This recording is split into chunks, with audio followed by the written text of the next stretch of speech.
جہاد جو ہے وہ ہر عوام ہو، رعایا ہو،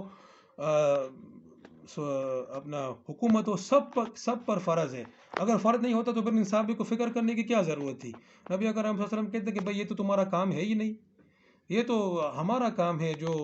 اہل یعنی کہ جو حکمران ہیں، جو حاکم ہیں. لیکن نہیں، یہاں پر فرما دیا کہ جو کہ یہاں کیا، بلکہ یہ تو بات تو صاف ہی ہے قرآن و حدیث سے. میں تو صرف اس لیے کہہ رہا ہوں کہ اس قسم کے ملحد اور منافق لوگ جو ہیں وہ اس قسم کی باتیں کر رہے ہیں کہ عوام پر جہاد فرض نہیں ہے. تو ان کے لیے جہاں میں نے بہت سارے دلائل پیش کر دیے، اس میں سے ایک دلیل یہ بھی ہے، یہ حدیث بھی ہے، اور یہ حدیث بھی صحیح حدیث ہے، اور یہ آپ دیکھ سکتے ہیں 2507 ابو داود کے اندر، کہ یہاں پر جو ہے وہ بتا دیا کہ عوام پر بھی جہاد فرض ہے. اور اسی لیے یہ صحابی جو ہے وہ اس بات پر پریشان ہو گئے، اور پھر اللہ نے ان کی پریشانی دور کر دی. اچھا، ایک اور بات کہ یہ جو آیت ہے کہ مجاہدین جو مومنین بیٹھے ہوئے ہیں اور جو اللہ کے راستے میں جہاد کرے، یہ دونوں برابر نہیں ہیں. مجاہدین کا درجہ بہت بڑا ہے. یہ اس صورت میں ہے جب کہ جہاد فرض کفایہ ہو. تو جب جہاد فرض کفایہ ہو، جیسا کہ میں نے پہلے اس کی وضاحت کر دی ہے، اور آئندہ جو ہے وہ فقہ کی کتابوں سے بھی آپ کو دکھاؤں گا انشاءاللہ العزیز. تو اس وقت جو ہے جب ایک مسلمانوں کی ایک اتنی جماعت، اتنا گروہ، اتنا لشکر جو تمام سرحدوں پر مسلمانوں کی یہ کام کر رہا ہو اور آگے بڑھ کر جو ہے وہ اسلامی خلافت کی توسیع کر رہا ہو، تو باقی مسلمانوں پر جہاد فرض نہیں رہتا ہے. تو اس صورت میں یہ اس صورت کے بارے میں ہے کہ جو جہاد میں نہیں گئے وہ اگرچہ کہ گنہگار نہیں ہوئے، چونکہ فرض کفایہ پورا ہو گیا، لیکن ان کو ان مجاہدین سے کوئی نسبت نہیں ہوگی. ان مجاہدین کا درجہ بہت بڑا ہوگا. لیکن آج جو صورتحال ہے وہ تو صورتحال فرض عین کی ہے، کیونکہ آج تو اسلامی خلافت کہیں پر بھی قائم نہیں ہے، اسلامی قانون کہیں پر بھی نافذ نہیں ہے، اور مسلمانوں پر الٹا حملہ ہو رہا ہے. مسلمانوں کے جو نام نہاد ممالک ہیں وہاں پر بھی حقیقت میں کافروں ہی کا تسلط ہے، کافروں کی کٹ پتلیاں جو ہیں وہ نظام کو سنبھالے ہوئے ہیں. تو ایسی صورت میں تو جہاد ہر مسلمان پر نماز روزے کی طرح فرض عین ہے. تو یہاں پر جو ہے یہ بات نہیں ہوگی کہ وہ کہ بیٹھا رہنے والا اور جہاد کرنے والا برابر نہیں ہے، اور جو ہے جہاد کرنے والے کو جو ہے وہ فضیلت حاصل ہے اگرچہ کہ بیٹھے رہنے والا گنہگار نہ ہوا. نہیں، یہاں پر یہ بات نہیں ہوگی. یہاں پر تو بات یہ ہوگی کہ جو جہاد کرے گا وہ اس ذمہ داری سے، اس فرض سے سبق دوش ہوگا، جو نہیں کرے گا وہ گناہ کبیرہ کا مرتکب ہوگا، اور جو جہاد کا انکار کرے گا چاہے الٹی سیدھی تعویلیں کر کے، وہ تو اسلام ہی سے خارج ہو جائے گا. حدیث نمبر 508 ہے ابو داود کی. اس میں رسول پاک صلی اللہ علیہ وسلم فرماتے ہیں کہ تم نے مدینے کے اندر ایسے لوگوں کو چھوڑا ہے کہ تم نے جو بھی سفر کیا، جو بھی اللہ کے راستے میں خرچ کیا، جو بھی وادی کو پار کیا، وہ تمہارے ساتھ تھے. تو صحابہ نے فرمایا کہ وہ ہمارے ساتھ کیسے تھے جبکہ وہ تو مدینہ کے اندر ہیں؟ تو نبی اکرم صلی اللہ علیہ وسلم نے فرمایا کہ ان کو عذر نے روکے رکھا ہوا ہے. تو یہ بات ہو چکی ہے کہ جو شرعی عذر کی بنا پر نہیں جاتا ہے جہاد پر، لیکن اس کی نیت جہاد میں جانے کی ہوتی ہے، تو وہ جو ہے وہ اس فضیلت سے محروم نہیں ہوتا ہے. یہ جو حدیث نمبر 2512 ہے، اس میں اسلم ابو عمران سے روایت ہے کہ ہم نے جو ہے وہ جہاد کیا مدینے سے، اور ہم قسطنطنیہ کی طرف جو ہے وہ گئے، اور جو ہے ہماری جماعت پر جو سپہ سالار تھے وہ عبد الرحمن بن خالد بن ولید تھے،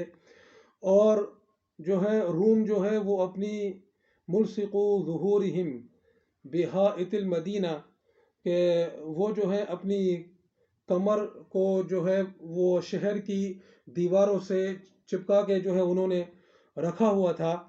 کہ ایک آدمی وہ جو ہے دشمن پر اس نے حملہ کیا. فحمل رجل علی العدو، یعنی ایک مسلمان نے دشمن پر حملہ کر دیا. تو لوگوں نے کہا لا الہ لا الہ الا اللہ، یعنی لا الہ الا اللہ یہ کیا کر رہا ہے؟ یہ اپنے آپ کو ہلاکت میں ڈال رہا ہے. فقال ابو ایوب، یعنی ابو ایوب انصاری رضی اللہ تعالیٰ عنہ بھی اس غزوے میں تھے، انہوں نے فرمایا کہ یہ آیت جو ہے یہ ہمارے بارے میں نازل ہوئی ہے، اور ہوا یہ کہ جب اللہ نے اپنے نبی کی مدد کر دی اور اسلام غالب آ گیا، تو ہم نے کہا کہ چلو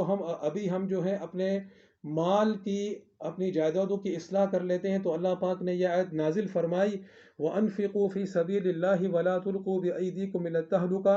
کہ اللہ کے راستے میں خرچ کرو اور اپنے آپ کو ہلاکت میں، اپنے ہاتھوں کو ہلاکت میں نہیں ڈالو، یعنی اپنے آپ کو ہلاکت میں نہیں ڈالو. تو ہلاکت میں ڈالنا اصل میں کیا تھا کہ ہم لوگ جو ہیں وہ اپنے مال اور جائیداد میں لگ جائیں، ان کی اصلاح میں لگ جائیں اور جہاد کو چھوڑ دیں. اور ابو ایوب انصاری رضی اللہ تعالی عنہ ہمیشہ جہاد کرتے رہے یہاں تک کہ وہ قسطنطینیہ میں دفن ہو گئے. قسطنطینیہ میں یعنی کہ جو ہے وہ ان کو دفن کیا گیا. یہ جو حدیث ہے، یہ جو واقعہ ہے، یہ بھی صحیح ہے. ابو داؤد کے اندر موجود ہے 2512. ابو ایوب انصاری رضی اللہ تعالیٰ عنہ اس جہاد میں شریک ہوتے ہیں. قسطنطینیہ یعنی کہ جو کہ ابھی کے استنبول کے نام سے مشہور ہے، یہ اس وقت جو ہے روم کا جو ہے وہ ایک پایا سلطنت تھا. وہاں پر جو ہے صحابہ نے اور تابعین نے جہاد کیا، اور جو ہے جب روم کا لشکر سامنے آ گیا تو ایک مسلمان نے جو ہے وہ خود اکیلے جو ہے وہ ان پر حملہ کر دیا. تو دوسرے مسلمانوں نے کہا کہ بھائی یہ جو اس نے عمل کیا ہے یہ صحیح نہیں ہے، اس نے اپنے آپ کو ہلاکت میں ڈال دیا کہ اکیلا جو ہے پورے لشکر پر حملہ کر دیا، جو ہے وہ یہ تو شہید ہو جائے گا. یعنی کہ ایسی حالت میں غالب یہی ہوتا ہے کہ آدمی شہید ہو جائے. تو ان کی یہ رائے تھی کہ ان کو اس طرح نہیں کرنا چاہیے تھا، بلکہ سب کے ساتھ مل کر جو ہے وہ حملہ کرنا تھا. تو اب اور قرآن میں ہے وَلَا تُلْقُوا بِأَيْدِيكُمْ إِلَى التَّهْلُكَةِ کہ اپنے آپ کو ہلاکت میں نہیں ڈالو. تو ابو ایوب انصاری رضی اللہ تعالیٰ عنہ نے ان سے کہا کہ یہ حدیث کہ اس آیت کا مطلب یہ نہیں ہے کہ تم جو ہے دشمن پر حملہ کرو تو تم اپنے آپ کو ہلاکت میں ڈال رہے ہو. یہ ہلاکت مراد نہیں ہے، بلکہ یہاں پر ہلاکت سے مراد ترک جہاد ہے. اور ہوا یہ کہ جب ہم نبی اکرم صلی اللہ علیہ وسلم کے ساتھ جہاد میں مشغول رہے تو ہماری جو زراعت تھی، ہماری جو مال و جائیداد تھے، ان کے حال جو ہیں وہ بگڑ گئے. تو جب جو ہے اسلام غالب آ گیا اور اسلام پھیل گیا تو ہم نے جو ہے پھر کہا کہ چلو ابھی ہم جو ہے وہ اپنے مال، اپنے جائیداد، اپنی زراعت، اپنی جو ہے وہ باغات کی اصلاح کر لیں. تو اللہ پاک نے یہ آیت نازل فرمائی کہ دیکھو خبردار ایسا نہیں کرنا. اگر تم جہاد کو چھوڑ کر اپنے مال، دولت، اپنے باغات، اپنے زراعت کے اصلاح میں لگ جاؤ گے تو یہ ہلاکت ہوگی. اپنے آپ کو ہلاکت میں نہیں ڈالنا، بلکہ اپنے مال کو، اپنی جان کو اللہ کے راستے میں جو ہے وہ خرچ کرنا. اب یہاں پر بھی دیکھیں، یہاں پر یہ کون ہے؟ یہ صحابہ کون ہے؟ یہ صحابہ عوام ہیں، یہ اس زمانے کی عوام ہے، لیکن ان سب پر جہاد فرض تھا، اور آج ہم سب پر بھی جہاد فرض ہے. اور وہ لوگ جب جہاد کو انہوں نے ایسا نہیں کہ جہاد کو چھوڑ دیا تھا، نہیں، انہوں نے تو بہت جہاد کیا اور پھر کہا کہ چلو اب کچھ وقت جو ہے وہ مال کی، باغات کی، زراعت کی اصلاح میں بھی لگ جاتے ہیں. تو اللہ پاک نے جو ہے وہ آیت نازل فرمایا کہ ایسا نہیں کرنا کہ جہاد چھوڑ کر اس میں لگ جاؤ، کیونکہ یہ جو ہے ہلاکت ہے. حدیث نمبر 2516 ہے. اس میں نبی اکرم صلی اللہ علیہ وسلم سے پوچھا گیا ایک آدمی کے بارے میں کہ وہ جہاد فی سبیل اللہ کا ارادہ کرتا ہے اور اس کی وہ یبتغی عرض من عرض الدنیا، اور وہ دنیا کی مال و متاع کو جو ہے وہ چاہتا ہے. یعنی کہ جہاد کے اندر اس کا جو مقصد جو ہے وہ یہ ہے کہ مال غنیمت حاصل ہوگا اور اس سے مجھے فائدہ ہوگا. تو نبی اکرم صلی اللہ علیہ وسلم نے فرمایا کہ لا اجر لہو، کہ اس کے لیے کوئی اجر نہیں ہے. اور پھر دوبارہ وہی سوال پوچھا گیا تو فرمایا لا اجر لہو. تیسری دفعہ پوچھا گیا تو فرمایا لا اجر لہو. اس حدیث کو بیان کرنے کا مقصد بھی یہی ہے کہ جب ایک آدمی جو واقعی میں جہاد فی سبیل اللہ کے اندر جاتا ہے، یعنی نبی اکرم علیہ السلام کی ماتحتی میں یا نبی اکرم صلی اللہ علیہ وسلم کے صحابہ کی ماتحتی میں جہاد فی سبیل اللہ کے لیے نکلتا ہے، لیکن اگر اس کی نیت جو ہے وہ مال غنیمت ہے، وہ دنیا کا مال و متاع ہے، تو اس کے لیے کوئی اجر نہیں ہے. یہ جہاد اس کے لیے بجائے ثواب کے وبال ہے. تو جب یہ حال ہو تو ایسے اداروں کے بارے میں کیا خیال ہے کہ جن کا تو اصل مقصد ہی جو ہے وہ دنیا کا مال و متاع ہوتا ہے، ساری زندگی ان کا یہی مقصد ہوتا ہے. جہاد فی سبیل اللہ سے تو ان کو کوئی تعلق ہی نہیں ہے. الٹا جہاد فی سبیل اللہ جو کرنے والے ہیں یہ لوگ ان کے خلاف جو ہیں وہ لڑتے ہیں، ان پر بمباریاں کرتے ہیں، ان کو ختم کرنے کی کوشش کرتے ہیں. وہ لوگ جو اللہ کے شریعت کا مطالبہ کرتے ہیں ان کو جو ہے چن چن کر ان پر تشدد کرنا، ان کا قتل عام کرنا جن کا مشغلہ ہو. تو ایسے لوگوں کے بارے میں کیسے سوچا جا سکتا ہے کہ وہ جہاد فی سبیل اللہ کرنے والے ہیں، یا ان سے اس قسم کی توقع بھی کیسے کی جا سکتی ہے. یہ حدیث جو ہے 2517 ہے. ابو موسیٰ رضی اللہ تعالیٰ سے روایت ہے کہ ایک اعرابی نبی اکرم صلی اللہ علیہ وسلم کے پاس آیا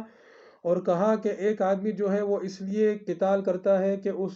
اس کا ذکر ہو، یعنی کہ اس کی شہرت ہو. ایک آدمی اس لیے قتال کرتا ہے کہ اس کی تعریف کی جائے. ایک آدمی اس لیے قتال کرتا ہے کہ اسے مال غنیمت حاصل ہو، ایک آدمی اس لیے قتال کرتا ہے کہ وہ اپنے مکان کو یعنی اپنی منزلت کو دکھانا چاہتا ہے. یعنی کہ اس نے جو ہے وہ عربی نے یہ پوچھا کہ بھائی لوگ کہ اے اللہ کے رسول جو ہے لوگ مختلف وجوہات کی وجہ سے قتال کرتے ہیں، کوئی اپنے قوم قبیلے کی حمیت کی وجہ سے کرتا ہے، کوئی اپنی زمین کی حمیت میں کرتا ہے، اپنے وطن کی حمیت میں کرتا ہے، کوئی جو ہے اپنے نام کے لیے کرتا ہے، کوئی اپنے کوئی جو یعنی کہ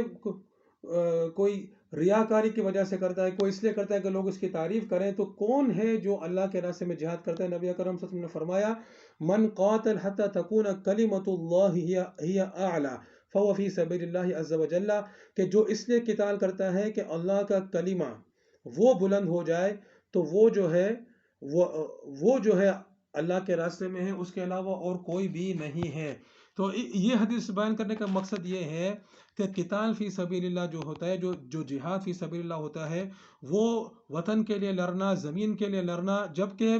جبکہ زمین بذات یعنی کہ مقصود ہی زمین ہو، مقصود ہی وطن ہو یا کوئی اور قوم قبیلہ ایسی چیزیں ہوں، تو وہ جہاد فی سبیل اللہ نہیں ہوتا ہے. جہاد فی سبیل اللہ یہ ہوتا ہے کہ اللہ کا کلمہ بلند ہو جائے، یعنی کہ زمین اس لیے حاصل کرنی ہے کہ اس پر اللہ کے نظام کو نافذ کرنا ہے، جو ہے وطن اس لیے حاصل کرنا ہے یا وطن کا دفاع اس لیے کرنا ہے کہ اس پر اللہ کا نظام نافذ ہو جائے اور اللہ کا نظام نافذ رہے. اگر یہ وجہ ہے تو وہ قتال فی سبیل اللہ ہوگا. تو اب سوچ لیں کہ جو لوگ اس لیے لڑتے ہوں کہ اللہ کا نظام زمین پر نافذ نہ ہو بلکہ انگریزوں کا نظام جاری رہے، تو وہ جو ہے کس طرح اللہ کے راستے میں لڑنے والے ہیں؟ وہ اللہ کے راستے میں نہیں بلکہ وہ صلیبیوں کے راستے میں لڑنے والے ہیں، وہ شیطانوں کے راستے میں لڑنے والے ہیں. یہ حدیث نمبر 2533 ہے. ابو ہریرہ رضی اللہ تعالیٰ سے روایت ہے کہ رسول اللہ صلی اللہ علیہ وسلم نے فرمایا کہ جہاد تم لوگوں پر واجب ہے ہر امیر کے ساتھ، چاہے وہ امیر جو ہے نیک ہو یا فاجر ہو، یعنی نیک ہو یا بد ہو. اور نماز تم پر واجب ہے ہر مسلمان کے پیچھے، چاہے وہ نیک ہو یا فاجر ہو، چاہے وہ کبائر کا ارتکاب کرتا ہو. اور اسی طرح نماز تم پر واجب ہے، یعنی نماز جنازہ ہر مسلمان کے اوپر، چاہے وہ نیک ہو، چاہے وہ بد ہو، چاہے وہ کبیرہ گناہ کرتا ہو. یہ حدیث جو ہے وہ ضعیف ہے، تو استدلال کے لیے تو موضوع نہیں ہے دلیل پکڑنے کے لیے. لیکن اس حدیث کا جو مطلب ہے اگر اس کا صحیح مطلب سمجھا جائے تو پھر یہ شریعت کے اصولوں کے مطابق ہوگی. مطلب یہ ہے کہ اگر تمہارا امیر ہو، اگر وہ نیک ہو تو الحمدللہ رب العالمین، اور اگر وہ بد ہو تو، لیکن جیسے کہ اس موضوع پر بات ہوگی انشاءاللہ العزیز، اور میں کر بھی چکا ہوں کہ اگر وہ اس کی ذاتی زندگی میں خرابیاں بھی ہوں لیکن وہ اللہ کے نظام کو نافذ کر رہا ہے ریاست میں، اس نے اسلامی ریاست کا وجود ہے اور وہ جہاد کو بھی کر رہا ہے، کیونکہ اسلامی ریاست بغیر جہاد کے نہیں ہوتی ہے. اسلامی ریاست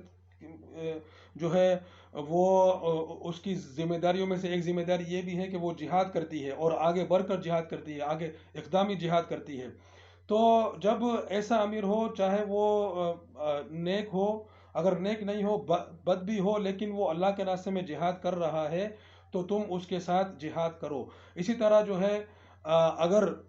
ایسی صورتحال ہے کہ جو امامتی کر رہا ہے مسلمان، وہ نیک آدمی نہیں ہے، گنہگار ہے، اور تمہیں اس کے علاوہ کوئی اور امام نہیں ہے کہ جس کے پیچھے تم جا کے نماز پڑھ سکو، تو اس کے پیچھے ہی نماز پڑھ لو. اور اسی طرح جو ہے وہ نماز جنازہ کے بارے میں ہے کہ وہ بھی ہر مسلمان پر کرنی ہے. تو یہ جو ہے مطلب یہ مطلب نہیں ہے کہ ایک فاسق مسلمان کو امام بنایا جائے نماز کا، نہیں. مطلب یہ ہے کہ اگر ایسی صورتحال ہو جائے کہ اور تمہارے پاس کوئی اور ہو بھی نہیں کہ تم کسی اور کے پیچھے چلے جاؤ، اور تم ایسی صورتحال میں ہوگا کہ تم اس کو تبدیل نہیں کر سکتے ہو، تو اس کے پیچھے ہی نماز پڑھ لو، جماعت کو نہیں چھوڑو. اسی طرح اگر امیر ہے اور وہ امیر اسلامی ریاست، اسلامی قانون کو نافذ کیے ہوئے ہے اور وہ جہاد بھی کر رہا ہے، تو اگرچہ اس کی ذاتی زندگی میں کچھ خرابیاں ہوں تو چونکہ اسلامی ریاست قائم ہے جو کہ امیر کا اصل یعنی کہ امیر کی تقرری کا جو ہے اصل مقصد ہے، تو وہ چونکہ پورا ہو رہا ہے تو اور وہ جہاد بھی کرے گا، چونکہ یہ بھی اسلامی ریاست کے بنیادی اصولوں میں سے ہے، تو تم بھی اس کے ساتھ جو ہے وہ جہاد اللہ کے راستے میں کرو۔ تو یہاں پر بھی پتہ چل گیا کہ جہاد واجب علیکم یہ کس سے کہا جا رہا ہے؟ یہ عوام کو کہا جا رہا ہے، یہ ریاست کو نہیں کہا جا رہا ہے۔ اگر ریاست ہوتا تو پھر یہ جو کہ امیر کے ساتھ چاہے وہ امیر جیسا بھی ہو، ظاہر ہے یہ تو پھر یہ جملہ جو ہے وہ بے معنی ہو جاتا۔ تو ظاہر ہے عوام یہ ہر مسلمان پر فرض ہے، اور جب ایسی صورتحال بھی ہو جائے تب بھی تم جو ہے وہ جہاد کرو۔ یہ حدیث جو ہے ابو داؤد کی 2537 ہے، حسن حدیث ہے یعنی معتبر حدیث ہے۔ اس میں ایک صحابی ہیں عمر بن عقیش، کہ وہ جو ہے احد کے دن جو ہے وہ مدینے میں آتے ہیں اور مسلمانوں کے بارے میں پوچھتے ہیں کہ وہ کہاں ہیں، تو انہیں بتایا جاتا ہے کہ وہ تو احد چلے گئے ہیں۔ تو وہ اسلام قبول کر چکے ہوتے ہیں، اور وہ اپنا جو ہے وہ اسلحہ پہن کر گھوڑے کے ساتھ جو ہے احد پہنچ جاتے ہیں۔ مسلمان جب ان کو دیکھتے ہیں تو سمجھتے ہیں کہ انہیں پتہ نہیں ہوتا ہے کہ یہ مسلمان ہو گئے ہیں، تو انہیں کہتے ہیں کہ تم ہم سے دور ہو جاؤ، الیک عنا، ہم سے دور ہو جاؤ یا عمر۔ تو وہ کہتے ہیں انی قد آمنت، کہ میں تو ایمان لے آیا ہوں۔ پھر وہ قتال کرتے ہیں اور زخمی ہو جاتے ہیں، اور ان کو اپنے گھر والوں کے پاس لے جایا جاتا ہے۔ ان کے پاس سعد بن معاذ رضی اللہ تعالیٰ عنہ آتے ہیں، کہ اور جو ہے وہ ان کی بہن سے کہتے ہیں کہ ان سے پوچھو کہ یہ جو قتال انہوں نے کیا حمیۃ لقومک، کیا اپنی قوم کی حمیت میں کیا ہے، او غضب لہم، کیا ان کے لیے کیا ہے، کہ یعنی کہ چونکہ ان پر حملہ ہوا ہے تو اس غصے کی وجہ سے کیا ہے، ام غضب للہ، یا اللہ کے لیے کیا ہے، کہ اللہ کے لیے جو ہے غیظ و غضب میں آ کر یہ جہاد کیا ہے۔ تو کیا کہا، فقال بل غضب للہ ولرسولی، کہ میں نے تو یہ جہاد جو ہے یہ قتال اللہ کے لیے اور اللہ کے رسول کے لیے کیا ہے۔ فمات فدخل الجنہ، پھر وہ اسی میں شہید ہو جاتے ہیں اور جنت میں داخل ہوتے ہیں۔ وما صلی للہ صلاۃ، اور کبھی انہوں نے ایک نماز بھی نہیں پڑھی ہوتی ہے۔ اس حدیث کو بیان کرنے سے دو مقصد حاصل ہو گئے، کہ ایک تو یہ کہ وہی بات جو پہلے میں نے کی تھی، کہ اگر کوئی اپنی قوم کی حمیت کی وجہ سے لڑتا ہے، وطن کی وجہ سے لڑتا ہے، ایسی چیزوں کی وجہ سے لڑتا ہے، تو وہ اسلامی جہاد نہیں ہوتا ہے۔ سعد بن معاذ رضی اللہ تعالیٰ عنہ کو یہی فکر ہوتی ہے، وہ جب آتے ہیں تو یہی کہتے ہیں ان کی بہن سے کہ ان کو پوچھو، وہ زخمی حالت میں ہوتے ہیں، کہ انہوں نے یہ جو قتال کیا کس وجہ سے کیا انہوں نے اس وجہ سے کیا کہ میری قوم پر حملہ ہوا ہے تو میں جو ہوں ان کا دفاع کروں گا، یعنی کہ مقصد صرف یہی ہو، ٹھیک ہے، یہی مقصد ہو کہ قوم کے لیے لڑ رہا ہوں، وطن کے لیے لڑ رہا ہوں، یا شہر کے لیے لڑ رہا ہوں، زمین کے لیے لڑ رہا ہوں، اپنے لیے لڑ رہا ہوں، نام و نمود کے لیے لڑ رہا ہوں، کوئی بھی چیز ہو، یا یہ کہ اللہ کے لیے لڑا ہے، اللہ کے لیے غیظ و غضب میں آ کر جو ہے وہ مقابلہ کیا ہے، تو انہوں نے کہا کہ یہ تو اللہ اور اس کے رسول، یعنی اللہ کے لیے، اصل تو اللہ کے لیے ہے، کیونکہ جو ہے اسلام اور جتنی بھی چیزیں ایمان ہو یا اعمال ہو وہ سب اللہ ہی کے لیے ہوتے ہیں، وہ انبیاء کرام علیہم الصلوۃ والسلام کے لیے بھی نہیں ہوتے ہیں، وہ تو حقیقت میں اللہ ہی کے لیے ہوتے ہیں۔ لیکن مطلب یہ ہے کہ نبی اکرم صلی اللہ علیہ وسلم پر جو ہے وہ ان پر حملہ ہوا ہے، تو اس غیظ و غضب میں آ کر جو ہے اللہ کے لیے، کہ میں اللہ کے لیے اللہ کے نبی کا دفاع کروں گا، اور جو ہے اس لیے میں نے جنگ کی ہے، تو وہ جو ہے وہ پھر شہید ہو جاتے ہیں اسی زخمی حالت میں، اور جنت جو ہے وہ داخل ہو جاتے ہیں، اور وہ کبھی وہ نماز نہیں پڑھتے۔ تو ایک تو یہ مقصد حاصل ہو گیا کہ جہاد جو ہے وہی ہے جو اللہ کے لیے ہو، اللہ کے دین کو غالب کرنے کے لیے، اور اللہ کے رسول پاک صلی اللہ علیہ وسلم نے جو شریعت لائے ہیں، جو ان کے طریقے ہیں، جو ان کی سنت ہیں، ان کو نافذ کرنے کے لیے ہو، تو یعنی کہ اللہ ہی کے لیے ہو، کیونکہ یہ ساری چیزیں اصل مقصد اللہ ہی ہے۔ تو دوسرا جو مقصد اس حدیث کو بیان کرنے سے وہ یہ تھا کہ آصف صادق اعوان نے کہا کہ بھائی صحابہ کرام رضی اللہ تعالیٰ عنہم جو ہیں وہ انہوں نے جو ہے اپنے آپ کو پہلے پوری اسلام کو اپنے اندر لائے، اس کے بعد انہوں نے جہاد کیا۔ یہاں پر آپ کے سامنے ہے کہ انہوں نے ایک نماز بھی نہیں پڑھی ہے، نماز پڑھنا تو دور کی بات ہے، انہوں نے نماز سیکھی بھی نہیں تھی۔ وہ تو آئے تھے مدینہ میں، اسلام قبول کر چکے تھے، پھر آ چکے تھے، اور اب جو ہے ان کو دین سیکھنا تھا، اس پر عمل کرنا تھا، لیکن اس وقت جو ہے وہ مسلمان عہد میں پہنچے ہوئے تھے، تو وہ وہاں پر مدینہ میں آرام سے بیٹھے ہوتے کہ جو ہے وہ مسلمان واپس آئیں گے، صحابہ کرام واپس آئیں گے، نبی کرم صلی اللہ علیہ وسلم واپس آئیں گے، پھر میں ان سے دین سیکھوں گا، اور پھر میں جو ہے وہ نمازیں پڑھوں گا، روزے رکھوں گا، ان ساری چیزوں پر میں عمل کروں گا، اور پھر جو ہے جب پورا دین میرے اندر آ جائے گا، اس کے بعد میں جا کر جو ہے وہ جہاد کروں گا، ابھی میرے لیے جہاد جو ہے جائز نہیں ہے، ابھی صحیح نہیں ہے۔ لیکن نہیں، انہوں نے یہ نہیں کہا، اس لیے کہ ایسا ہے نہیں، اس لیے کہ ایسا ہے نہیں، جو ایسی باتیں کرتے ہیں وہ لوگوں کو گمراہ کر رہے ہیں۔ بھائی کیا ایک بات تو یاد رکھو کہ ہم فرشتے نہیں ہیں، سمجھے؟ تو ہم سے تو یہ توقع بھی نہیں کی جا سکتی ہے کہ ہم جو ہے 100% پرفیکٹ بن جائیں گے، کہ ہمارے اندر کوئی خامی نہ رہے، سمجھے نا؟ نہ تو ہم فرشتے ہیں، نہ تو ہم صحابہ رضی اللہ تعالیٰ عنہم ہیں، تو کیا ہم جہاد کے فریضے کو چھوڑ دیں گے؟ اللہ اکبر! یہ کیسی بات ہے بھائی؟ جس طرح نماز، کیا ہم یہ کہتے ہیں کہ پہلے میں پورے دن پر عمل کروں گا، پھر میں نماز پڑھوں گا، لا حول ولا قوت الا باللہ، یا پھر میں روزہ رکھوں گا، لا حول ولا قوت الا باللہ، تو پھر جہاد کے لیے کیوں؟ بھائی جہاد بھی اسی طرح فرض ہے جیسے نماز فرض ہے، تو جس طرح دوسرے اعمال کو پر عمل کرتے ہیں، اسی طرح جہاد پر بھی عمل کرنا ہے، فرض ہے۔ وہ صحابی آئے، جہاد ہو رہا تھا، اس میں کود گئے، کیونکہ اس وقت وہی چیز سامنے تھی، اس وقت وہی عمل سامنے تھا، اس میں کود گئے، شہید ہو گئے، نہ نماز پڑھی، نہ نماز سیکھی، اور باقی جو لمبی چوڑی باتیں جو لوگ کرتے ہیں کہ پورا دین پر اپنے اندر لانا اور یہ کرنا اور وہ کرنا، وہ تو بہت دور کی بات ہے، انہوں نے کبھی نماز بھی نہیں پڑھی تھی۔ یہ صحیح بخاری ہے، صحیح بخاری کی حدیث نمبر 3159، اس میں جو ہے وہ فارس کے اندر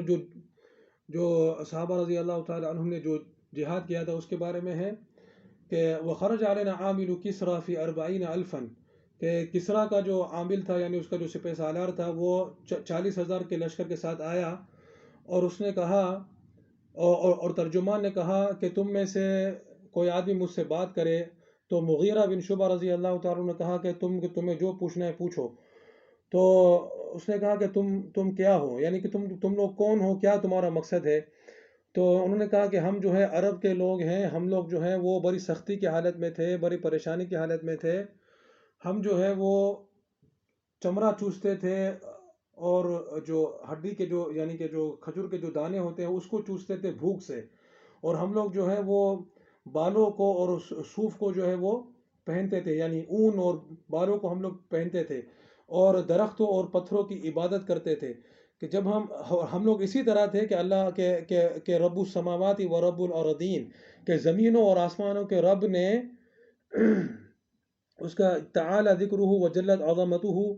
اس نے اپنے نبی کو ہماری طرف بھیجا جو ہم ہی میں سے تھا، ہم اس کے ماں باپ کو بھی جانتے تھے، یعنی نبی کرم صلی اللہ علیہ وسلم کے۔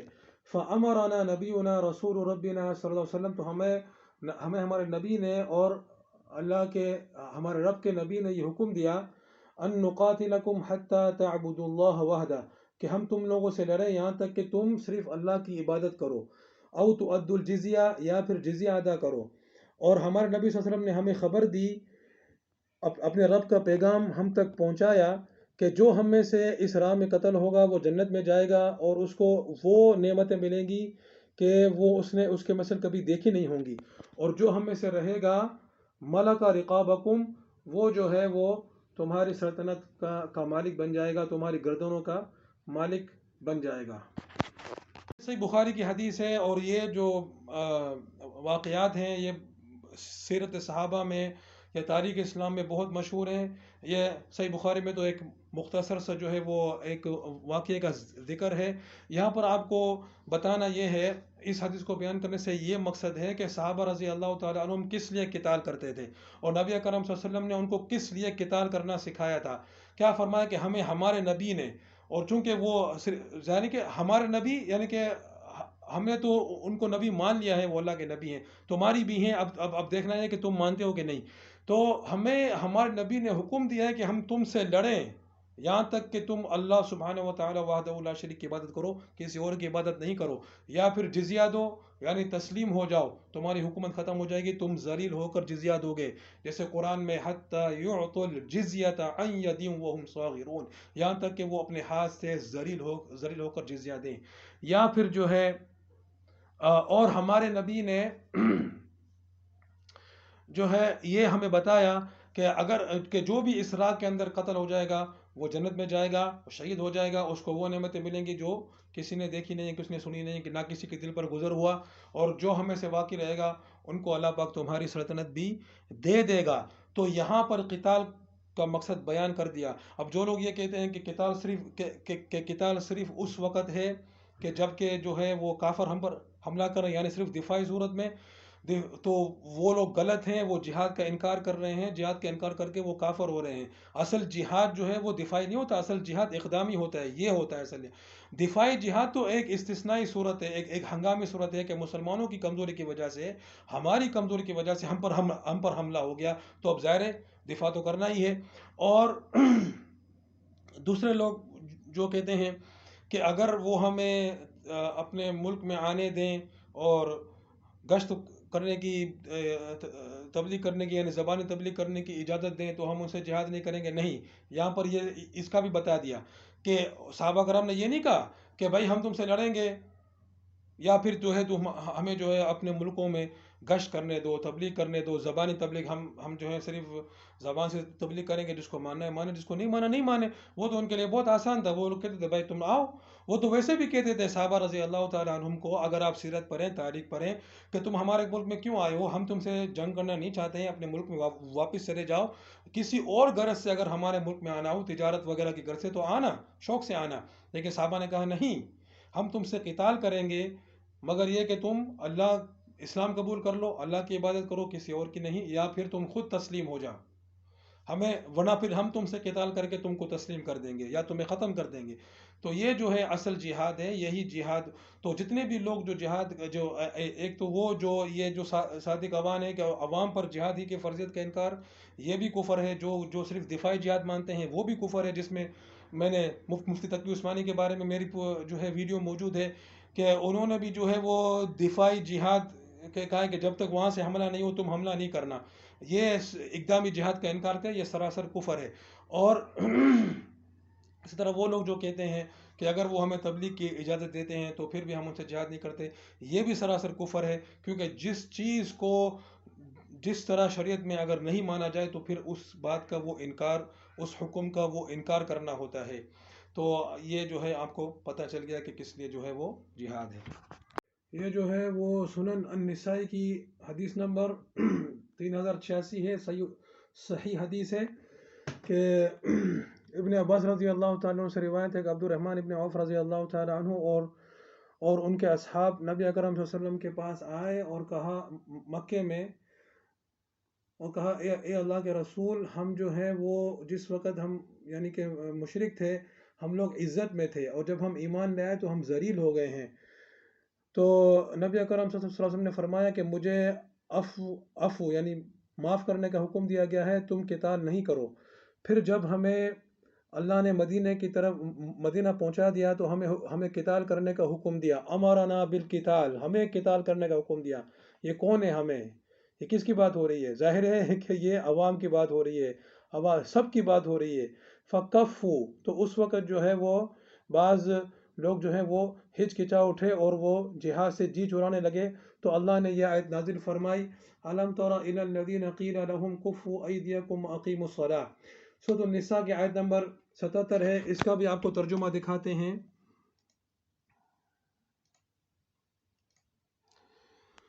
یہ سورۃ النساء کی آیت نمبر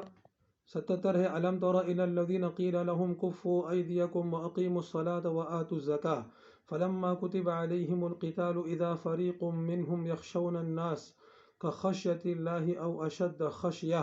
وقالوا ربنا لما كتبت علينا القتال لولا اخرتنا الى اجل قريب قل متاع الدنيا قليل والآخرة خير لمن اتقى ولا تظلمون فتيلا أينما تكونوا يدرككم الموت ولو كنتم في بروج مشيدة. ترجمہ پڑھتے ہیں، کیا تم نے انہیں نہیں دیکھا جنہیں حکم کیا گیا کہ اپنے ہاتھوں کو روکے رکھو اور نماز پڑھتے رہو اور زکوٰۃ ادا کرتے رہو؟ پھر جب انہیں جہاد کا حکم دیا گیا تو اسی وقت ان کی ایک جماعت لوگوں سے اس قدر ڈرنے لگی جیسے اللہ تعالیٰ کا ڈر ہو، بلکہ اس سے بھی زیادہ، اور کہنے لگے اے ہمارے رب، تو نے ہم پر جہاد کیوں فرض کر دیا؟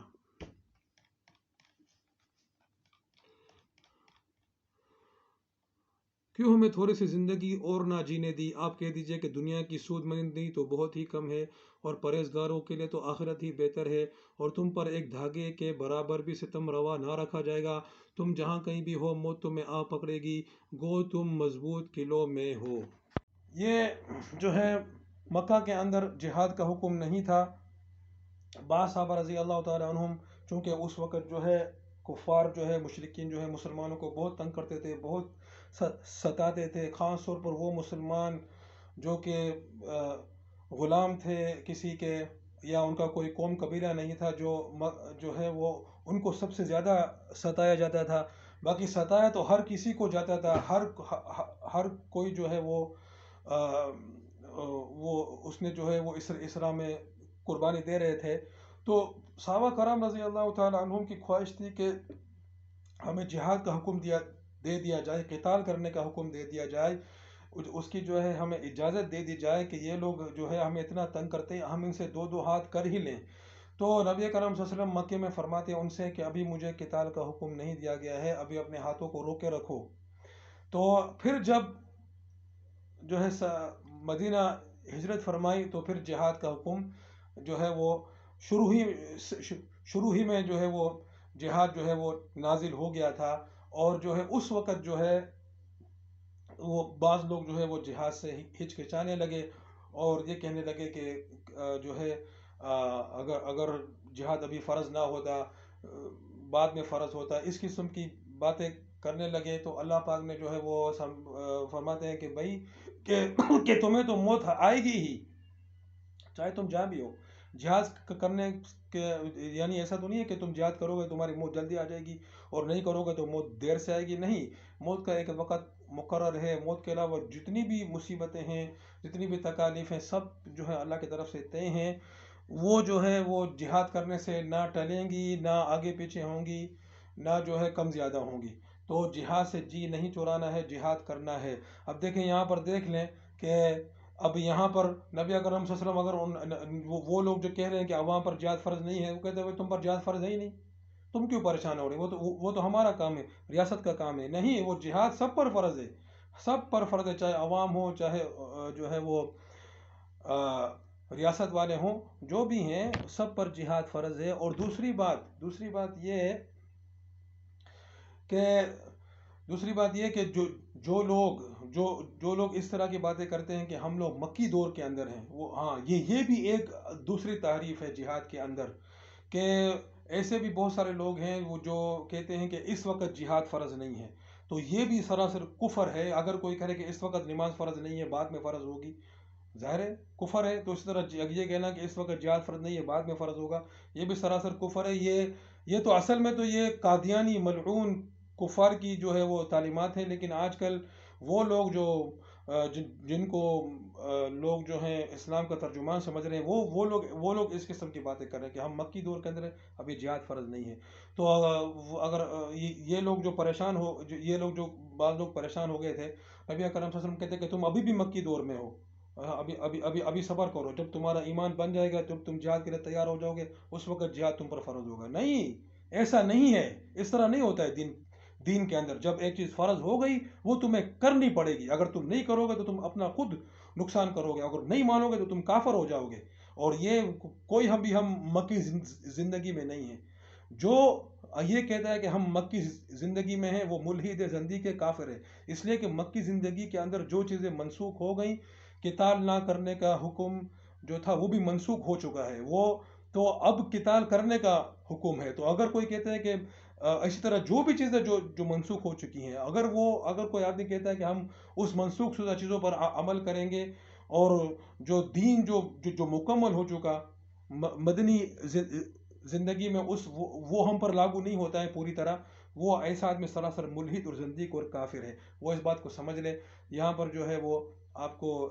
یہ بھی ایسے دلائل تو اتنے ہیں کہ جس کی کوئی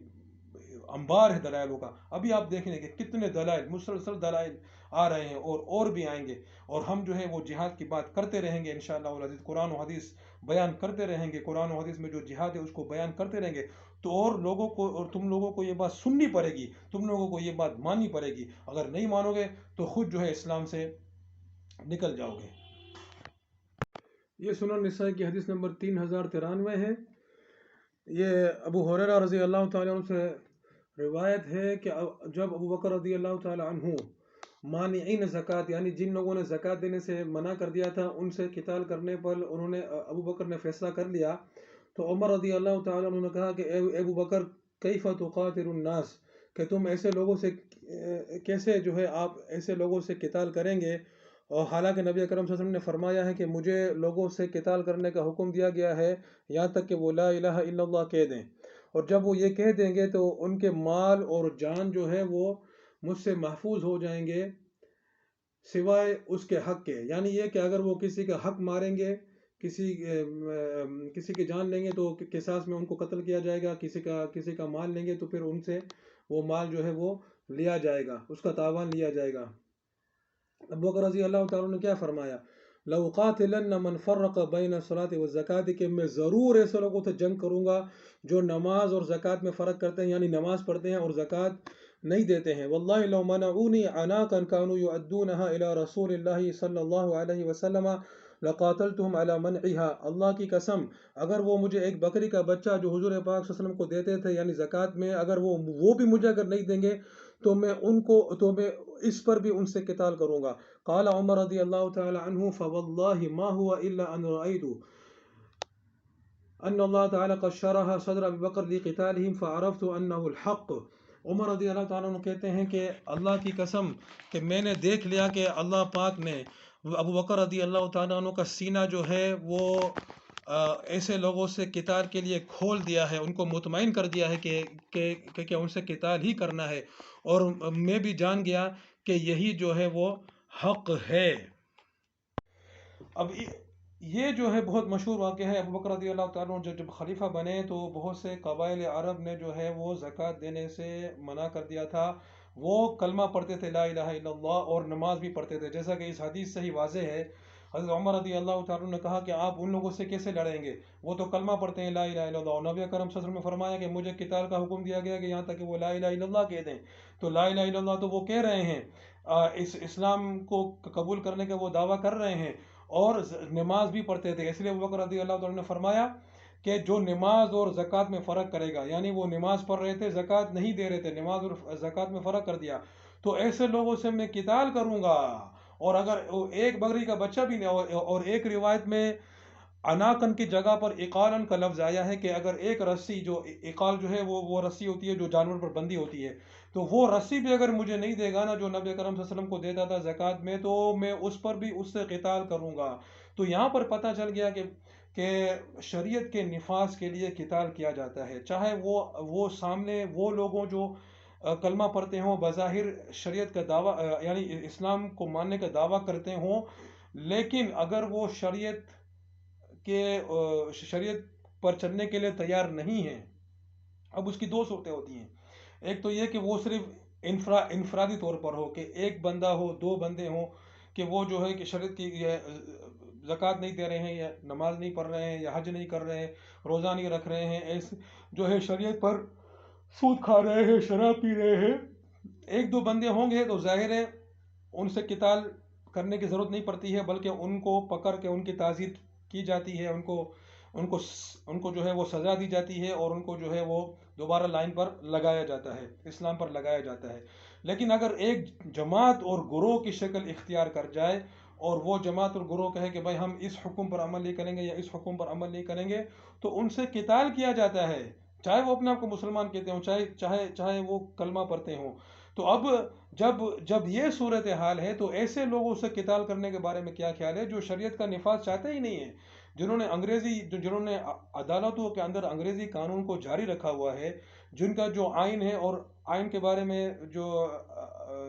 میری ایک ویڈیو موجود ہے دستور پاکستان کے بارے میں، جس میں تفصیلاً آئین کے اندر کتنی ساری جو ہے وہ غیر اسلامی چیزیں ہیں، بلکہ ایسی چیزیں ہیں جو کفر ہیں، وہ جو ہے اس کی وضاحت کی گئی ہے۔ تو جو کہ پارلیمان کو قانون سازی کا درجہ دیتے ہوں، صوبائی اسمبلی کو، وفاقی اسمبلی کو، یا صدر اور گورنر کے آرڈیننس کو، یا مارشل لاء کے آرڈیننس کو دستور کا درجہ دیتے ہوں، قرآن و حدیث کو دستور کا درجہ نہیں دیتے ہوں، ہاں بھلے منہ سے کہتے ہیں کہ ہم قرآن و حدیث کو مانتے ہیں، مگر اس کو دستور نہیں مانتے، اس کو زمین پر نافذ نہیں کرتے ہیں، تو ایسے لوگ بھی جو ہیں وہ ظاہر ہے ان کے خلاف قتال کیا جائے گا، کیونکہ انہوں نے تو یہاں پر تو صرف ایک حکم پر ان سے قتال کیا گیا تھا وہاں، اور یہاں پر تو پورے اسلام ہی کو نافذ نہیں کیا گیا ہے۔ اور نہ صرف یہ بلکہ ایسے لوگوں کے بارے میں کیا فرمایا، یہ حدیث نمبر 3092 ہے، یہ حدیث نمبر 3092 ہے، اور اسی کے بارے میں ہے،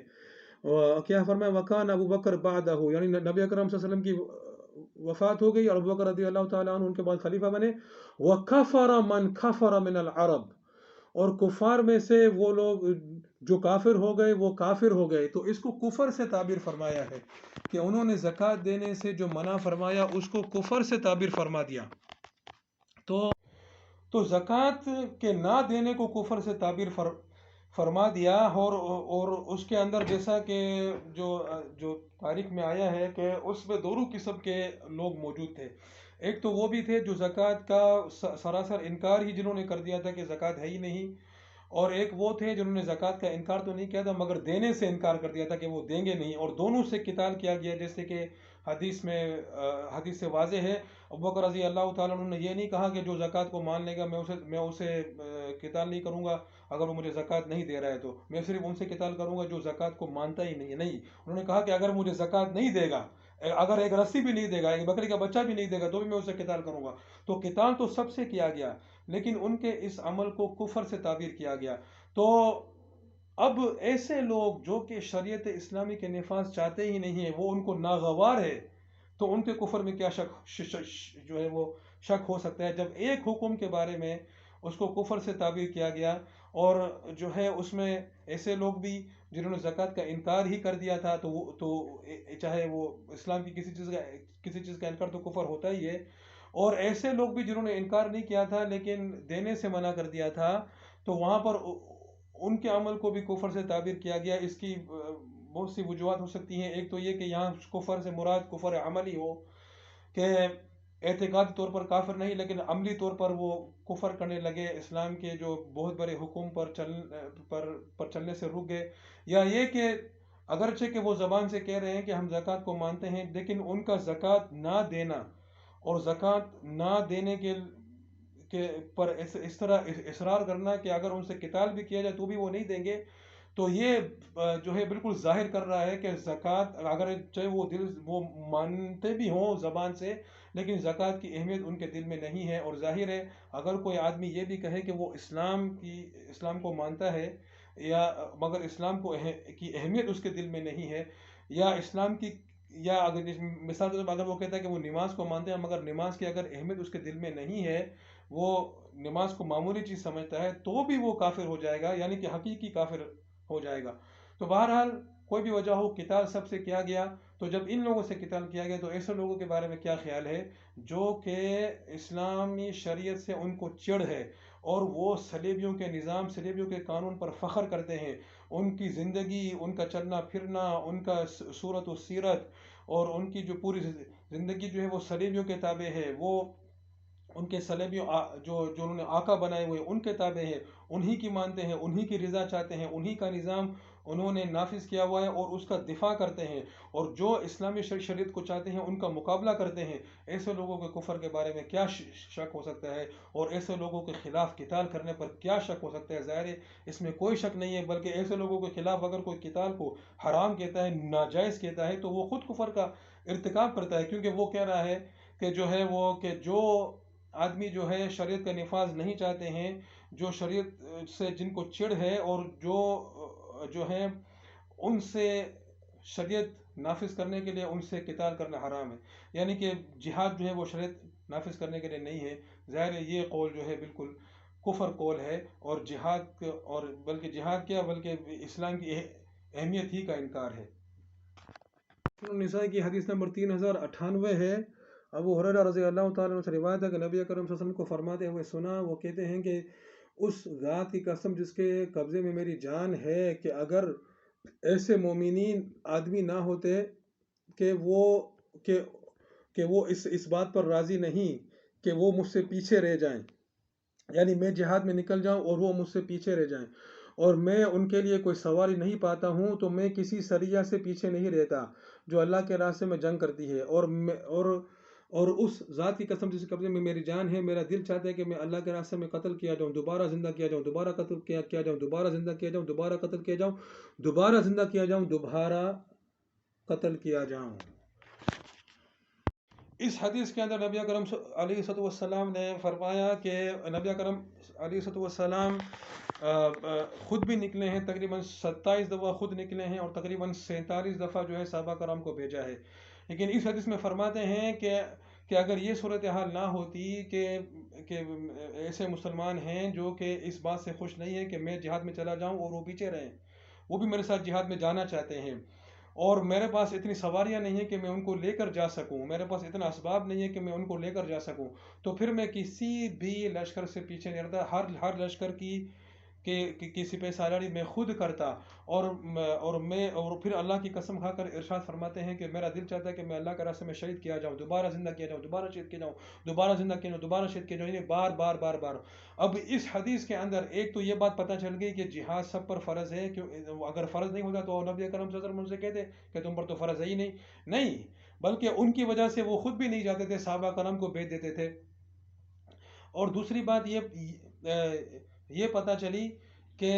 جہاد جو ہے کتنا بڑا عمل ہے، اور قتال فی سبیل اللہ کی کتنی بڑی جو ہے فضیلت ہے، کتنی بڑی اہمیت ہے، کہ نبی اکرم صلی اللہ علیہ وسلم نے اس طرح جو ہے کسی عمل کے بارے میں نہیں فرمایا، کسی عمل کے بارے میں نہیں فرمایا کہ میں نماز پڑھتا رہوں اور پھر جب میری موت ہو جائے تو پھر میں دوبارہ زندہ ہوں، اس دنیا میں دوبارہ واپس آؤں نماز پڑھنے کے لیے، یا روزہ رکھنے کے لیے، یا زکوٰۃ دینے کے لیے، یا حج کرنے کے لیے، یا زبانی دعوت کے لیے نہیں، صرف اللہ کے راستے میں قتال کے لیے فرمایا کہ میں چاہتا ہوں کہ میں اللہ کے راستے میں قتل کیا جاؤں، دوبارہ زندہ کیا جاؤں، دوبارہ قتل کیا جاؤں، دوبارہ زندہ کیا جاؤں۔ اتنی شدید جو ہے نبی اکرم صلی اللہ علیہ وسلم کو محبت تھی قتال فی سبیل اللہ سے، اور آج جو ہے اسی عمل، یہاں تک کہ جو سورہ محمد جو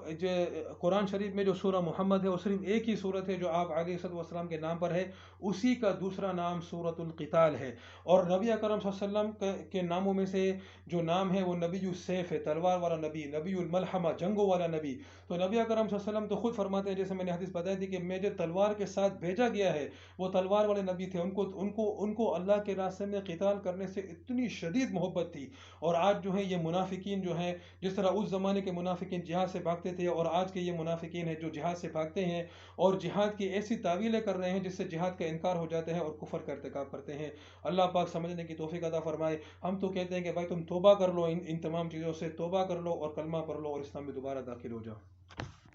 یہ سنن ابن ماجہ ہے، حدیث نمبر 2763۔ ابو ہریرہ رضی اللہ تعالیٰ سے روایت ہے کہ رسول اللہ صلی اللہ علیہ وسلم نے فرمایا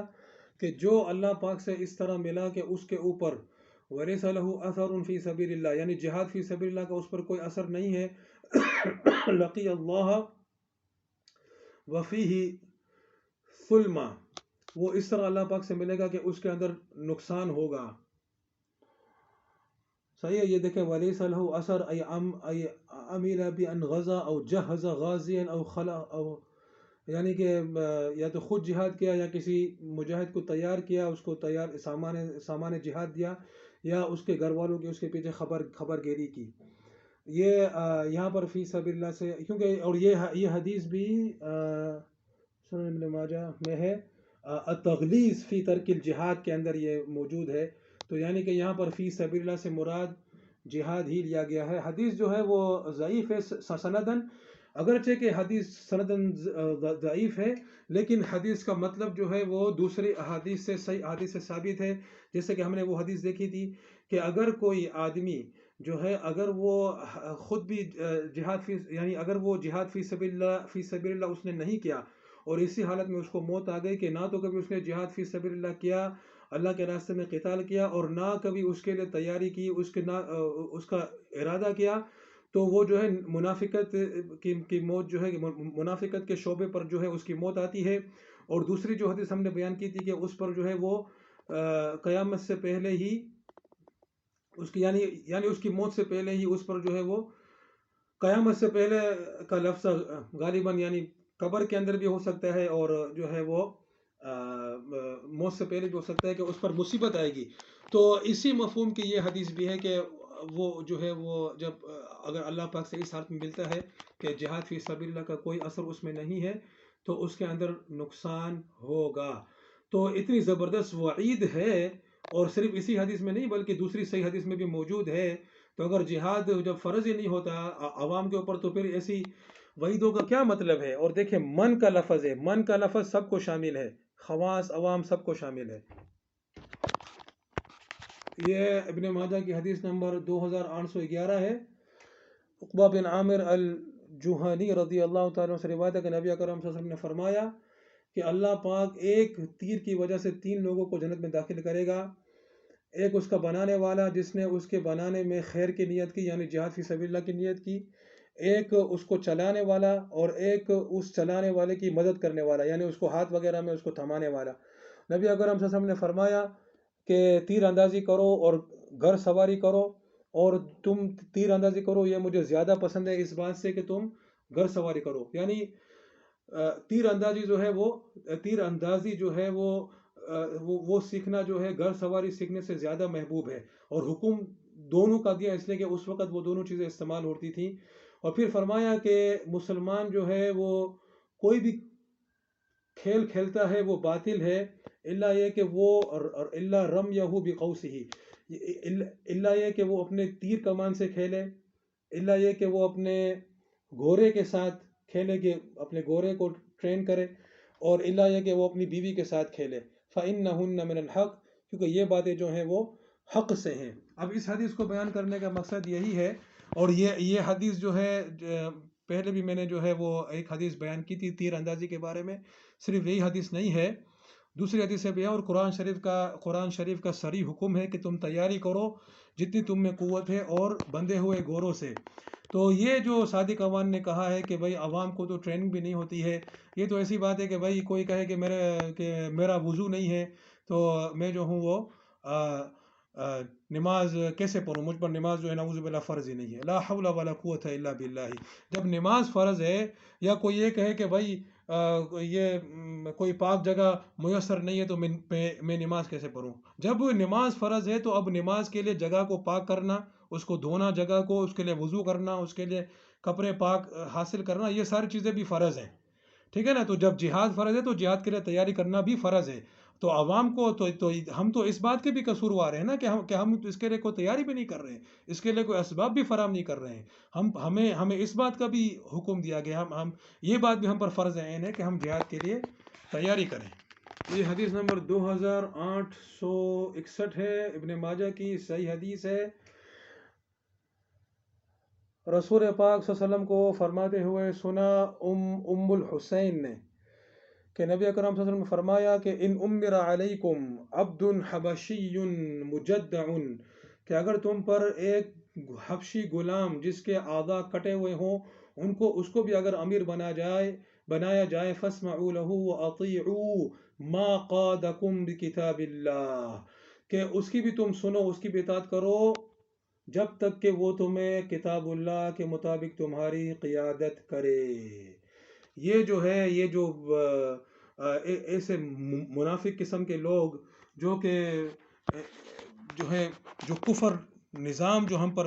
مسلط ہیں, ایسے نظاموں کو ایسی ریاستوں کو اسلامی ریاست کہتے ہیں, اور حدیث کے بعض ٹکڑے نقل کر کے کہتے ہیں کہ حدیث میں یہ حکم ہے کہ اپنی امیر کی اطاعت کرو. ذرا دیکھ لو حدیث, نبی اکرم صلی اللہ علیہ وسلم کیا فرما رہے ہیں کہ اگر حبشی غلام بھی ہو تم پر امیر بنایا جائے تو اس کی سنو اور مانو, لیکن جب تک کہ وہ تمہیں کتاب اللہ کے مطابق چلائے. یہ پھر دیکھ لو یہ لفظ ما قادکم بکتاب اللہ,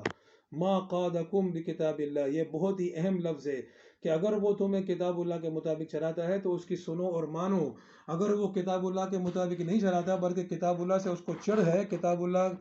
کہ قوانین سے اس کو چڑ ہے تو اس کے لیے تو کوئی نہ سماعت ہے، نہ اس کے لیے کوئی اطاعت ہے، بلکہ اس کے خلاف جہاد ہے۔ یہ حدیث نمبر 2865 ہے، عبداللہ بن مسعود رضی اللہ تعالیٰ سے روایت ہے، حدیث صحیح ہے۔ نبی اکرم صلی اللہ علیہ وسلم نے فرمایا کہ سیلی امورکم بعدی، کہ میرے بعد جو ہے تمہارے امور پر ایسے لوگ والی بنیں گے، رجال یطفئون السنہ، ایسے لوگ جو میری سنتوں پر عمل نہیں کریں گے، اسے بجھا دیں گے، وَيَعْمَرُونَ بِالْبِدْعَ، اور بدعات پر عمل کریں گے، وَيُؤَخِّرُونَ الصَّلَاةَ عَنْ مَوَاقِيتِهَا، اور نماز کو اپنے اوقات پر نہیں پڑھیں گے، اس کو مؤخر کریں گے۔ فَقُلْتُ يَا رَسُولَ اللَّهِ إِنْ أَدْرَكْتُهُمْ كَيْفَ أَفْعَلْ، تو صحابی نے پوچھا عبداللہ بن مسعود رضی اللہ تعالی عنہ نے کہ میں جب ان کو پاؤں تو کیا کروں؟ تو فرمایا تسألنی یا ابن ام عبد کیف تفعل لا طاع لمن عصى اللہ، کہ نبی اکرم صلی اللہ علیہ وسلم نے فرمایا کہ اے ابن ام عبد، یہ حضرت عبداللہ بن مسعود رضی اللہ تعالی عنہ کی کنیت ہے، کہ تم مجھ سے پوچھتے ہو کہ تم کیا کرو گے؟ بھائی لا طاعت لمن عصى اللہ، جو اللہ کی نافرمانی کرتا ہے اس کے لیے کوئی طاعت نہیں ہے، اس کے لیے کوئی طاعت نہیں ہے۔ تو جب ایسے حکمران آ جائیں، جبکہ اور یہ ان لوگوں کی بات ہو رہی ہے جو کہ نماز پڑھتے ہیں لیکن نماز کو مؤخر کرتے ہیں، تو جب ایسے لوگ ہوں جن کو نماز پڑھنے ہی نہیں آتی ہے، وہ جب نماز پڑھتے ہیں دکھلاوے کے لیے، تو لوگ جو ہیں وہ ان کی موویاں بنا کر جو ہے ان کی ویڈیو بنا کر جو ہے وہ شیئر کرتے ہیں کہ دیکھو ان لوگوں کو، دیکھو یہ کس طرح نماز پڑھ رہے ہیں، ان کو نماز پڑھنا بھی نہیں آتی ہے۔ تو یہ ان کا نماز پڑھنا بھی، اور نہ ان کو نماز سے کوئی سروکار ہے، نہ ان کو زکوٰۃ سے کوئی سروکار ہے، نہ ان کو دین کے کسی عمل سے کوئی سروکار ہے، ان کو تو اپنے سلیبیوں سے سروکار ہے۔ تو ایسے لوگوں کے بارے میں کیا ہے کہ کیا ان کے لیے طاعت ہوگی، کیا ان کے لیے سماعت ہوگی اور اطاعت ہوگی؟ لا حول ولا قوت الا باللہ، ان کے لیے تو جہاد ہوگا۔ یہ سنن الترمذی کی حدیث نمبر 1706 ہے۔ یا ایھا الناس اتقوا اللہ وان امر علیکم عبد حبشی مجدع فاسمعوا له واطیعوا ما اقام لكم کتاب اللہ۔ وفي الباب عن ابی ہریرہ وعرباد بن ساریہ وهذا حدیث حسن صحیح، صحیح حدیث ہے۔ یہ حدیث جو ہے ام الحسین الاحمسیہ سے مروی ہے۔ نبی اکرم صلی اللہ علیہ وسلم کا ارشاد ہے، اے لوگو اللہ سے ڈرو، اور اگر تم پر حبشی غلام کٹے ہوئے اعضاء والا بھی اگر امیر بنا دیا جائے، اس کی سنو اور مانو، لیکن کب؟ ما اقام لکم کتاب اللہ، جب تک وہ تمہارے اندر کتاب اللہ کو قائم رکھے، اسٹیبلش کرے، نافذ کرے۔ اور یہی ایسی ہی روایت جو ہے ابو ہریرہ اور عرباد بن ساریہ رضی اللہ تعالی عنہما سے بھی روایت ہے، حدیث صحیح ہے۔ یہاں پر بھی فرما دیا ما اقام لکم کتاب اللہ، یعنی مطلق اطاعت نہیں ہے، بلکہ اطاعت جب ہی ہے جب کہ وہ کتاب اللہ کے مطابق قیادت کرے۔ یہ حدیث ابن عمر رضی اللہ تعالی عنہ سے مروی ہے، یہ حدیث بھی صحیح ہے۔ رسول اللہ صلی اللہ علیہ وسلم نے فرمایا السمع والطاعت علی المرء المسلم فیما احب وکریہ ما لم یؤمر بمعصیہ فإن امر بمعصیۃ فلا سمع علیہ ولا طاعہ، کہ مسلمان مرد پر، مسلمان آدمی پر سننا اور اطاعت کرنا لازمی ہے، چاہے وہ پسند کرے نہ پسند کرے، الا یہ کہ اس کو نافرمانی کے، معصیت یعنی اللہ کی معصیت کا اسے حکم دیا جائے۔ جب اس کو اللہ کی معصیت کا حکم دیا جائے پھر نہ سننا ہے، فلا سمع علیہ ولا طاعت، پھر نہ سننا ہے اور نہ طاعت ہے۔ تو یہ جب ایسا امیر ہو جو واقعی میں سمجھ لو کہ مسلمان امیر ہو، اگر وہ بھی اگر ایسی بات کا حکم دے دے جو کہ جس میں اللہ کی معصیت ہو، تو اس کی سماعت اور طاعت بھی ختم ہو جاتی ہے۔ تو ایسے لوگ جو منافق ہوں، جو صلیبیوں کے کٹ پتلی ہوں، صلیبیوں کے غلام ہوں، وہ لوگ جو اور صلیبیوں کے نظام کے تابع ہوں، صلیبیوں کا قانون کو وہ دستور مانتے ہوں، قانون مانتے ہوں، جو ہے پارلیمان کو جو ہے قانون سازی کا درجہ دے دیا ہو، جیسے کہ صلیبیوں کے نظام، جمہوری نظام میں ہوتا ہے کہ جس چیز کو وہ جائز کہے گی وہ جائز ہوگا، جس چیز کو وہ ناجائز کہے گی وہ ناجائز ہوگا۔ یہاں تک کہ پاکستان کے دستور میں لکھا ہوا ہے کہ دستور وہی ہے، پاکستان کے دستور میں دستور ہی کی جو اصطلاح کی جو تعریف ہے، اس میں لکھا ہے کہ دستور وہ ہے جسے وفاقی اسمبلی یا صوبائی اسمبلی پاس کرے، یا جو صوبائی قانون یا وفاقی قانون ہو، یا صدر یا گورنر کا آرڈیننس ہو، یعنی دستور وہ ہے، دستور قرآن و حدیث نہیں ہے۔ تو جو ایسی چیزوں کو دستور مانتا ہوں، ایسی چیزوں کو جائز ناجائز کا حق دیتا ہو وہ تو مسلمان ہی نہیں ہے، تو اس کے لیے سماعت اور طاعت کہاں سے آئے گی؟ اس کے خلاف تو جہاد ہی ہوگا۔ ابھی یہاں پر جو ہے وہ دوسرے حصے کی تکمیل کرتے ہیں۔ الحمدللہ رب العالمین، بہت سی احادیث دکھائی گئی اور ابھی اور بھی پارٹ آ رہے ہیں، اور بھی دلائل پیش کریں گے۔ قرآن و حدیث جہاد سے بھرا ہوا ہے۔ جہاد کا انکار کفر ہے، اور جہاد کی اس طرح کی تعویلات کرنا کہ وہ صرف دفاعی ہے، یا عوام پر فرض نہیں ہے، صرف مخصوص گروہ پر فرض ہے، مخصوص ادارے پر فرض ہے، یا یہ کہ ابھی فرض نہیں ہے بعد میں فرض ہوگا، ابھی مکی دور ہے، یا یہ کہ شریعت کو نافذ کرنے کے لیے جہاد نہیں ہے، یا یہ کہ جو ہے وہ اس قسم کی جو بھی باتیں ہیں، یا صرف ریاست پر فرض ہے، عوام پر فرض نہیں ہے، یا یہ کہ ریاست ہی صرف جہاد کا اعلان کر سکتی ہے اور جو ہے وہ عوام نہیں کر سکتے، اگرچہ کہ ریاست کو جہاد تو بہت دور کی بات ہے، اس کو اسلام سے ہی اس کو کوئی سروکار نہ ہو، اس کو اسلام سے ہی کوئی دلچسپی نہ ہو، صرف زبانی جو ہے وہ اسلام کا دعویٰ کرتی ہو، یہ ساری باتیں جو ہیں یہ جہاد کا انکار کرنے کے مترادف ہیں، اور جہاد کا انکار جو ہے وہ کفر ہے۔ توبہ کریں، توبہ کریں، یہ زندگی ختم ہو جائے گی۔ کس کو خوش کرنا چاہتے ہیں؟ یہ اس باطل نظام کو یا ایجنسیوں کو خوش کرنا چاہتے ہیں، یہ اور کفر پہ مرنا چاہتے ہیں؟ کیا کرنا چاہتے ہیں بھائی؟ توبہ کریں اور کلمہ پڑھیں، اسلام میں دوبارہ داخل ہوں۔ وآخر دعوانا الحمدللہ رب العالمین۔